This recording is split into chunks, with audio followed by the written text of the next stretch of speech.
തീർച്ചയായും വളരെ നന്ദി ശ്രീമതി ഷാനിമോൾ ഉസ്മാനി ഘട്ടത്തിൽ പ്രതികരിച്ചതിന്.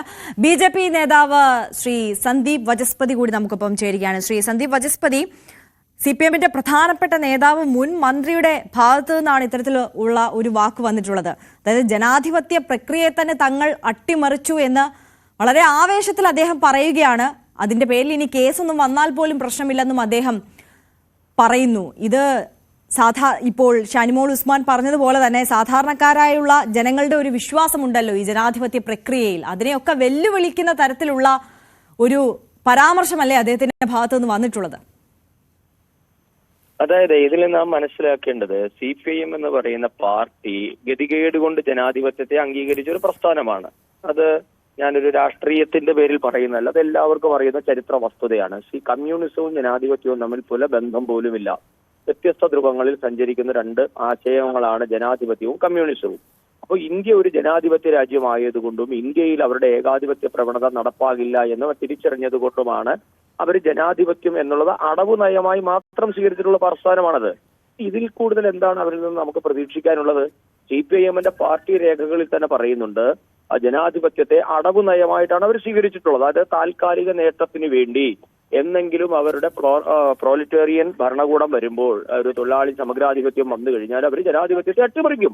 അപ്പൊ അതുകൊണ്ട് ജനാധിപത്യം എന്നുള്ളത് കമ്മ്യൂണിസ്റ്റുകാരന് അധികാരത്തിലെത്താനുള്ള കുറുക്കുവഴി മാത്രമാണ്. അതല്ലാതെ ജനാധിപത്യത്തോട് തരുമ്പോൾ അവർക്ക് ബഹുമാനമില്ല, ആദരവുമില്ല. അതുകൊണ്ട് അവർ തരം കിട്ടുമ്പോഴൊക്കെ അട്ടിമറിക്കും. അതിന് സത്യത്തിൽ എനിക്കൊരു ഞെട്ടലുമില്ല. നിങ്ങൾ മാധ്യമപ്രവർത്തകർക്ക് ഏതെങ്കിലും തരത്തിൽ ഞെട്ടൽ ഉണ്ടായിട്ടുണ്ടോ എന്ന് എനിക്കറിയില്ല. പക്ഷേ കമ്മ്യൂണിസത്തെ അറിയുന്ന ഒരാൾക്ക് പോലും ഇതിലൊരു ഞെട്ടലുമില്ല. ഇത് ആലപ്പുഴയിലാണെങ്കിൽ കണ്ണൂരിൽ ഇന്നും നടക്കുന്ന എന്താണ്? ഇപ്പൊ സുധാകരൻ പറഞ്ഞത് 30 വർഷം മുമ്പുള്ള സംഭവം, അല്ലെ 27 വർഷം മുമ്പുള്ള സംഭവം കണ്ണൂരിൽ ഈ 2025 നടക്കുന്നില്ല. ഇത് ഇങ്ങനെ എത്ര സംഭവങ്ങൾ പറയാനുണ്ട്? സ്വാഭാവികമാണ് ഇതൊക്കെ. ഇതുകൊണ്ടാണ് നമ്മൾ എപ്പോഴും കമ്മ്യൂണിസത്തെ എതിർക്കുന്നത്. അവര് ജനാധിപത്യം, മതേതരത്വം, സ്വാതന്ത്ര്യം എന്നൊക്കെ പറയുന്നത് വെറും തെരഞ്ഞെടുപ്പ് നേട്ടങ്ങൾക്ക് വേണ്ടി മാത്രമാണ് എന്ന് കേരളത്തിലെ ജനം മനസ്സിലാക്കുന്നു. അന്നേ കേരളം രക്ഷപ്പെടുകയുള്ളൂ എന്നതാണ് BJP-യുടെ ഒരു നിലപാട്. ഇത് ത്രിപുരയിലെയും ബംഗാളിലെയും ജനങ്ങൾ മനസ്സിലാക്കി കഴിഞ്ഞിരിക്കുന്നു. അപ്പൊ ഈ സുധാകരന്റെ തുറന്നു പറച്ചിലിനെ നമ്മൾ വലിയ ഒരു സംഭവമായി കരുതി സുധാകരൻ എന്തോ മഹത്തായ ഒരു കാര്യം പറഞ്ഞെന്ന നിലയിലൊന്നും ഇതിനെ വ്യാഖ്യാനിക്കേണ്ടതില്ല. ഇത് അവിടെ സർവ്വസാധാരണമായി നടക്കുന്ന ഒരു സംഭവമാണ്. ശ്രീ G. സുധാകരന് ഇപ്പോൾ അദ്ദേഹത്തിന്റെ ഒരു സത്യസന്ധത കൊണ്ട് ആ പരിപാടിയുടെ ഒരു പ്രത്യേക സ്വഭാവം കൊണ്ട് അദ്ദേഹത്തിന്റെ വായിൽ നിന്ന് വീണുപോയി എന്ന് മാത്രമേ ഉള്ളൂ. ഇത് ദിവസേന ഇപ്പോഴും നിങ്ങൾ 27 വർഷങ്ങൾക്ക് മുമ്പ് നടന്ന സംഭവത്തെ പറ്റി ഇന്ന് ഞെട്ടുന്നുണ്ടെങ്കിൽ ഇന്ന് നിങ്ങൾ കണ്ണൂരിലെ CPM-ന്റെ ഒരു ശക്തി കേന്ദ്രത്തിൽ ഏതെങ്കിലും ഒരു കോപ്പറേറ്റീവ് സൊസൈറ്റിയിലേക്കോ പാൽ സൊസൈറ്റിയിലേക്കോ ഒരു തെരഞ്ഞെടുപ്പ് നടത്തി നോക്കൂ. എന്തായിരിക്കും അവിടെ നടക്കാൻ പോകുന്നത്?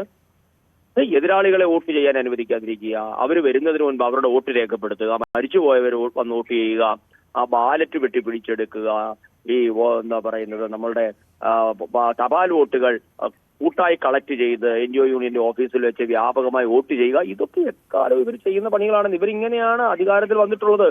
എന്നും ജനാധിപത്യത്തെ അട്ടിമറിച്ചല്ലാതെ CPIM എന്നാണ് ഭരണത്തിൽ വന്നിട്ടുള്ളത്. പിന്നെ അവർക്ക് ചില സ്ഥലങ്ങളിൽ അവരുടെ കയ്യൂക്ക് പുറത്തെടുക്കാൻ പറ്റാത്തത് കൊണ്ട് അവർ ഗതികേട് കൊണ്ട് ജനാധിപത്യത്തെ അംഗീകരിക്കുന്നു.